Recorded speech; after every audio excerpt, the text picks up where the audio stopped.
In today's video, we're going to be diving into this upcoming pattern. We do have a major coastal storm that we're going to be watching here along the eastern seaboard. There's going to be a more inland storm that is going to combine with a more nor'easter-like storm, and it is going to bring major impacts along the east coast. So we're going to be talking about that, as well as multiple other storms that will be bringing your typical springtime severe weather. We're going to be kind of pointing out those dates that we need to watch for. And then also the upcoming temperature pattern, where we do have a big cool down, but potentially a warm up on the way for the east after that cool down is all said and done. So there is so much to go over today. Let's just dive into it though. And first things first, as we reach towards about later this afternoon, we're going to be taking a look at mostly your south central and southeastern states, seeing some of this thunderstorm activity. We can see things flaring up for Oklahoma, Kansas, Missouri, Iowa, Nebraska, and Arkansas, as well as some of Texas there. The deeper south, like the Gulf Coast here, seeing some of those thunderstorms, and then even near the Appalachian Mountains there, as you can see. So, as we keep things going, Tuesday, the 16th here, we could see a little bit more storminess perhaps here for a lot of the southeast, the deeper south here, again, like I was mentioning. So we're seeing states like Texas, Arkansas, Louisiana, Mississippi, Alabama, Georgia, South Carolina, Florida, Tennessee, Kentucky, the rest of the Ohio Valley in general there as well, dealing with some storms as a result of this overall kind of amplified pattern that we're seeing. Very typical for May time here, mid-May, to be seeing this more amplified pattern in general. Now, as we keep going, we're going to take this towards Wednesday here on the 17th. We can see again these storms taking place here for the Gulf states, the southeast here. We're seeing some thunderstorm activity again. This is going to become more and more of a daily occurrence as we work our way through the pattern. We can expect this to really begin to bring more and more impacts as time moves on. Once we're in July and August, this will literally be daily unless we're in an extremely dry pattern. You're going to see thunderstorms popping up almost every single day. I feel like I've said that a million times now. So we're just going to move on. The Rockies, we're seeing some showery activity, hardly any blue in there. So again, it's been fun looking at the snowfall with you guys. We're going to continue to do that. But we do have very, very light amount of snowfall still to come here for the Rockies, but that's about it. Not a whole lot more. We do see that there is some storm system up here in south central I don't know why I want to say Kansas there, Canada. We can see that this is bringing potentially some thunderstorms here to the Dakotas and south central Canada again. Definitely going to be interesting to see the types of impacts that could bring.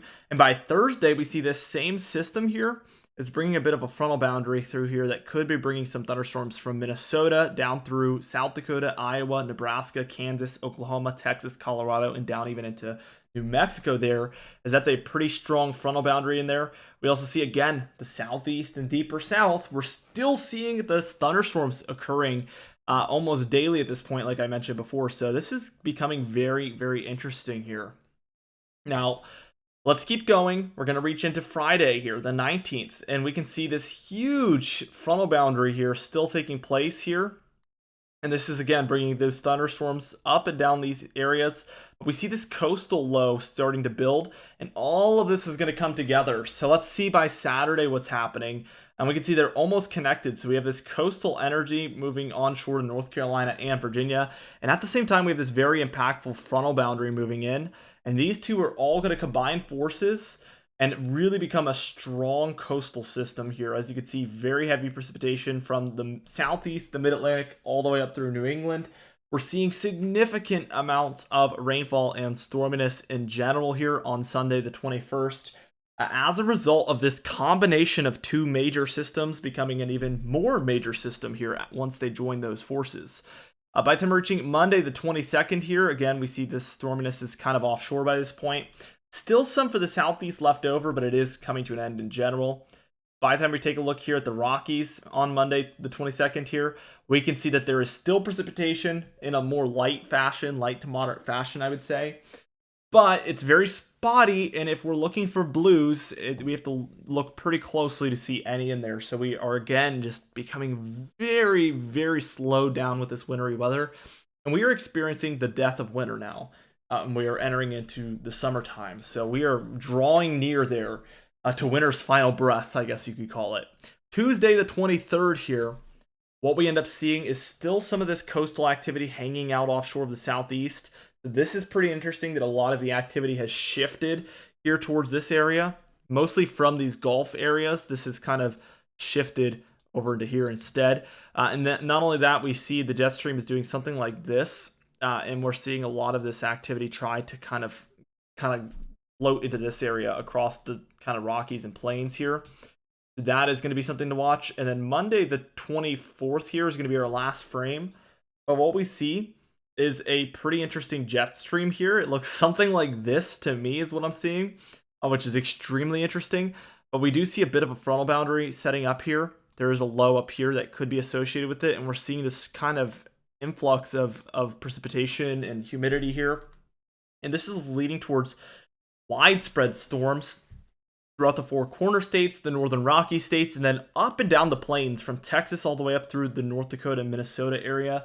We're seeing these thunderstorms building in all of these areas, and that is also going to be a factor as these areas have seen some more active periods so far this spring. They've slowed down as of recent, but this is maybe a sign that we're going to see things pick back up for these areas, so we need to watch that very, very closely. Now, as we move on, we can see here for the precipitation, total precipitation, we see that a lot of your more central states here are seeing quite a bit. Your Gulf states and Southeast states, as a result of that more coastal storm that moves up, we see a ton through here, anywhere from about 2 to 5 inches here in the reds. And then also for Eastern Canada, we're seeing some of this, as well as kind of some of your mountainous regions of Western Canada.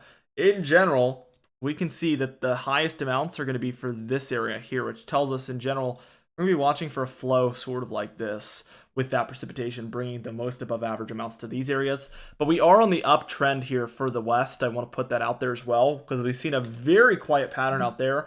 I think things are actually increasing over time. So I think that's also worth noting for those folks out there.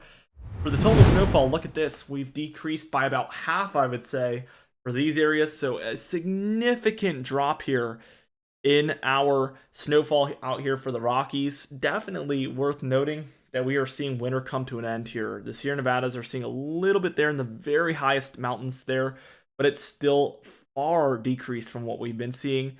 So certainly very, very interesting to see this huge downtick in the snowfall. It's been pretty sharp this year. In years past, I can recall it being a lot softer of a decrease than this, but we really went from a ton to basically nothing in, I would say, the course of 2 weeks. So this has been a very sharp decline in the amount of snowfall, very, very close proximity to seeing that massive amount versus what's nearly nothing at this point. So very, very interesting stuff there, in my opinion. As we keep going with this temperature pattern, I want to tell you guys that we're kind of in this cold to neutral pattern in the east, and you can just see this positive PNA out west, and we're taking a look at the 17th now. This is really taking hold, and this is what's causing a lot of this cold air to dive down for the east, because we see this warm air surging up north here, and that's kind of recycling that cold air and forcing it to go east and then eventually south in the east there. And we see these continue all the way through the 20th, 21st, 22nd, 23rd, 24th, 25th, 26th, 27th, and what we eventually see is some cold air is trying to set up over the west here, which is maybe the beginning of a positive PNA. If this can kind of move up into these areas, that would encourage more and more warmth in the east. And you can see it already is actually encouraging quite a bit of warmth here, but it has a long way to go. And we start to get more and more of this cold here in the sort of west, and this could, again, begin to show more and more signs of having this warmth trend in for the east. I think we're starting to see that anytime after the 25th. We're going to have to continue to track this daily, so be sure to subscribe. We do upload every single day, and this is going to be a main talking point moving forward. But I would encourage you also to hit the bell icon for daily notifications when we upload so you never miss one. Also, be sure to like the video if you did enjoy it, leave a comment down below, and I will see you guys in the next video.